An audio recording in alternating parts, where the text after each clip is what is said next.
That means hello in a more... Sirakal? Yeah, Sat. Sat? Sri. Shri? Akal. Sat Shri Akal. Yes. That means like a hello, and it's like a more of a greeting when you see someone. Yeah. Okay.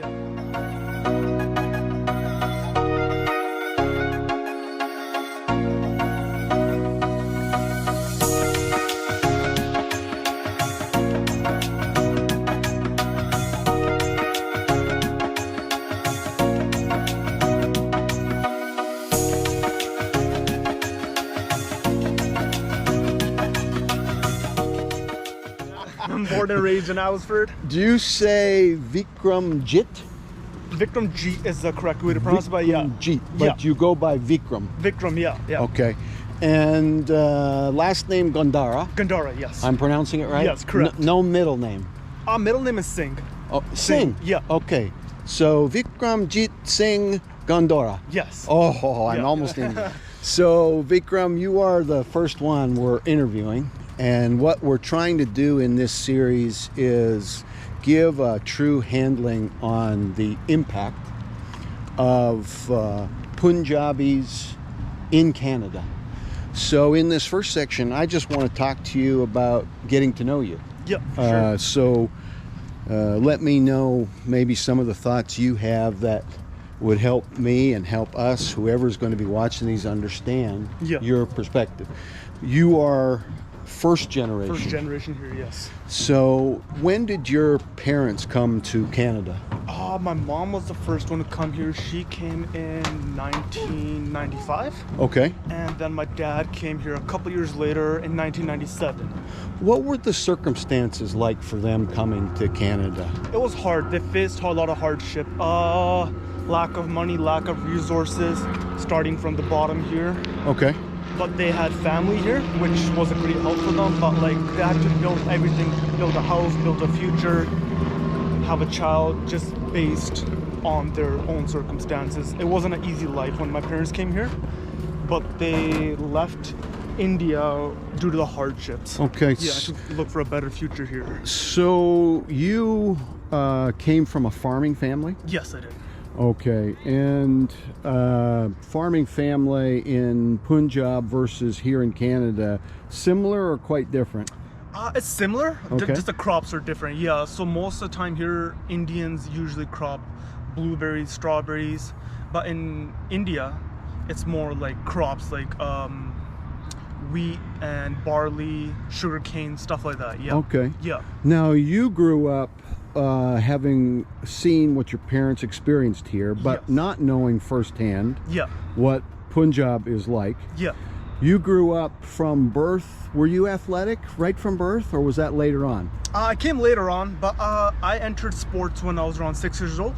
Okay. I started with soccer, then I played soccer for about 10 years. Okay. And then I shifted into track and field, and I've been doing that for the last 10 years now. Now, am I correct? You've got six champions? Yes, 6 Canadian championships, yes. 6 Canadian championships in track and field. Yes. And you went to the Olympics, or you're going to the Olympics, or that's part of your dream? That's part of the dream. Yeah, I haven't gone there yet, but I've played for Team Canada before. So we went to Pan Americans in Peru a couple years ago. Okay. Yeah, that was a fun experience for sure. But yeah, definitely building off the Canadian championships and just being a role model for younger children. Okay. That's definitely a good one for me. Yeah. So you've been in the news. You're 22 right now. You're going to University of Fraser Valley? Fraser Valley, yes, for kinesiology. Yeah. Kinesiology, which is the study of the human body, human movements, athletic injuries, nutrition. Okay. All that, yeah. Okay, and you want to do what with that? You want to continue to train, compete, and have a business? Yes, that's the plan. So continue to do my training, do some coaching on the side, maybe become a PE teacher, and definitely start my own business for sure. Physio or chiro, or definitely something along the lines of nutrition planning. What's it like at the university? It's good. It's fun. The last year's been online because of COVID, but other than that, it's really fun. Though most of our classes are based out in Chilliwack, because that's where kinesiology is. How do you see your peers, people your age, older, younger, but having the heritage from the Punjab here in Canada? Do you see them by and large having a better life, or is it just a different life, or is the life not what they could have had if they had stayed in India? The life here, definitely for the first generation, is definitely better. Okay. We have more opportunities here. Like in India, our parents didn't have the same opportunities. Okay. But here, like, our education system is much better than India's. Job opportunities are much better than India. So kids that were born here definitely have a better opportunity in life. What do you think, you know, as you grew up, were there hardships? Were there stereotypes? Was racism a part of your life, or did you just feel from birth on, I'm Canadian? For me personally, I didn't really face any racism. For me, it just felt like, yeah, I fit in, but I definitely stayed in touch with my roots, being an Indian, following my roots from my parents carried over, so I definitely followed those roots, but I never faced any racism. But there's definitely people that do shift their roots, thinking that, oh, like, we're gonna forget about our heritage back in the day, like how our parents used to do it. But yeah, it's definitely a shift for sure. What would you want to share about yourself that would help me and help us in this process, this one of a few series that I'm doing in different areas? But I think this is important because I actually happen to believe that the people from specifically the Punjab region of India have made a positive impact on Canada and Canadians. So what do you want to add to that about yourself and how that all fits together? Yeah, so like definitely in our society today, I feel like respect is a big thing for all cultures. If you respect another person's culture, everything will be fine. But like just don't disrespect the culture. So respect people's differences, and somehow we blend and we fit in together. Yes, exactly. Let's walk a little bit.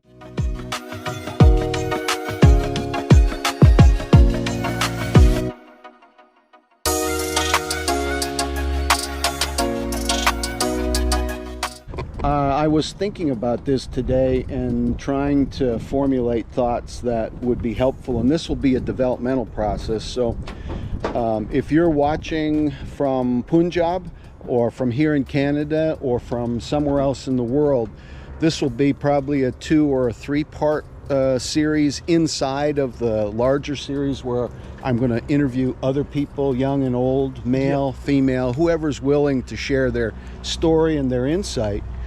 But the part of the reason was in thinking that sometimes we formulate our thoughts, our conceptions about a people group, about individuals, about a country, based on limited or incorrect information. Yeah, that's correct. It's kind of like we have one bad experience with a bad apple, and that whole group is written off. They're all like that. And I've heard too many things like this, not specifically about Punjab, but about anybody, including white Westerners, the category I fit into. And I want to, in the search for the truth, be able to talk to people that actually are from a specific group, like the people from Punjab, Punjabis, who speak. You speak Punjabi? Yes, I do, So say something to the audience. Sat Sri Akal. So that means hello in a more... Sri Akal? Sat. Sat. Sri. Shri. Akal. Sat. Shri Akal. Yes. That means like a hello, and it's like a more of a greeting when you see someone. Okay. So what we're doing here, I'm going to have a note and tags in the YouTube when they go up, maybe starting Friday or so. But they will have captions starting with Punjabi. So any sharing you want to do about this, please let them know. They should be able to read what we're saying. So we're trying to speak slowly and clearly with each other. All right. So now we're going to go a little bit of a shift from talking with Vikram about himself and talk a little bit about what Vikram understands to be. Here, why don't we sit here for a bit? What Vikram understands Punjab to be about.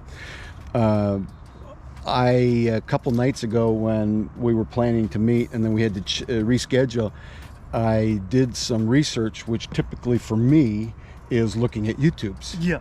So I watched a few YouTubes about the Punjab area, and I was shocked to see drone footage of farms that could have been a farm out in this area. The similarity was amazing. Yeah. So one of the misconceptions was that Punjab and India is a big slum, and this is such a false. There are depressed economic areas in every part of the world. Exactly. And there are extremely beautiful parts. So talk a little bit about what you know of basically your home country, the Punjab. Yeah, so like as I said, I wasn't born in India, but I went to India 4 times. Okay. From the year of 5-year-old to about like 20 years old. So going there 4 times, I definitely noticed a difference, like how our society runs here, how the systems are. Like here we have like garbage collectors. There in India, they just throw garbage on the side of the road. But compared for like our farming industries has much of the similarities. So like all the farms, they grow their crops, they sell them, and people just work hard as they would work hard here in Canada for crops. So the farming situation in Punjab is very similar to this area of similar Canada. to this, yes. So Punjab is about the population of Canada? 30-some million, I believe? 30-something million, yeah. So maybe 40? a little bit smaller? Yeah. And my understanding is that India has more than 120-some languages where more than 1 million people speak each of those languages? Yes, that's correct, yeah. Now, in the Punjab, let's talk about the religion. Yeah. The religion is 70% or somewhere around there Sikh? Sikh, yes. Okay, tell us, because all of this is pretty new maybe to you, it is to me. So let's all be novices, let's be beginners. What can you tell me about the Sikh religion and how that fits with people from the Punjab, and what's the connection? Yeah, so the Sikh religion has been around for thousands of years, and what it is like our belief in the God, and that our belief is saying that we should avoid any kind of drugs, any kind of alcohol, just be good people, respect all religions. It's pretty much like any other religion, but it's just telling people to be good, do good in life. Okay. And don't give anyone hardships, don't give yourself hardships. Okay. Yeah. So this is practiced by Punjabis in the Punjab, and then it's part of the way of life here in Canada. Yes, that's correct. So temples here, Sikh temples, yes, would have only people from Punjab or people from the Punjab and other areas of India? If we go to the Sikh temple here, just in general, it'd be mostly just Sikhs from Punjab or people from locals that are Indians. Okay. But if there's any kind of weddings, then like anyone's invited. Multiculturalism comes in.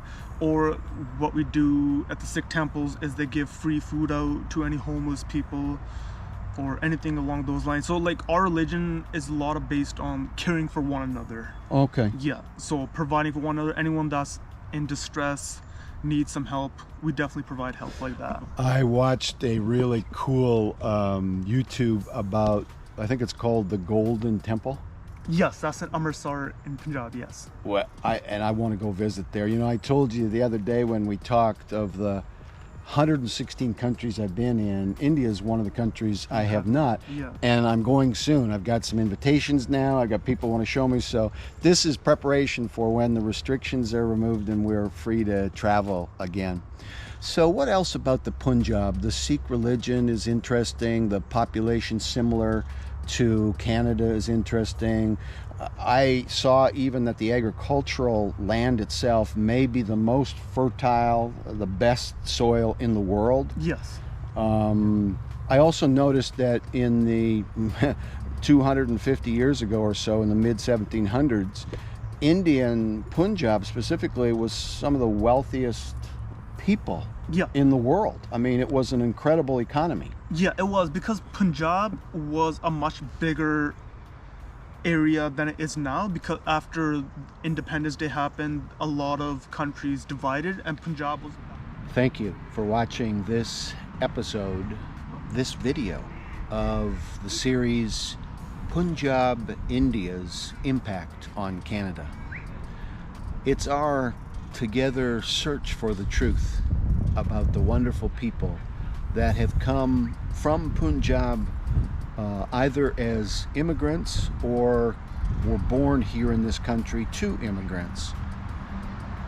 What we're looking for, as you've seen, I hope, in the interviews, is an understanding of who people are, who they are in Canada, what Punjab, India is like, what they see as their impact here in this country, the topic of farming, which is the world's largest peaceful protest going on right now and has been for some time, a good understanding of this issue, and any of the other things that come up that we can discuss that will help us get to an accurate, a truthful understanding of the people, the wonderful people from Punjab, India.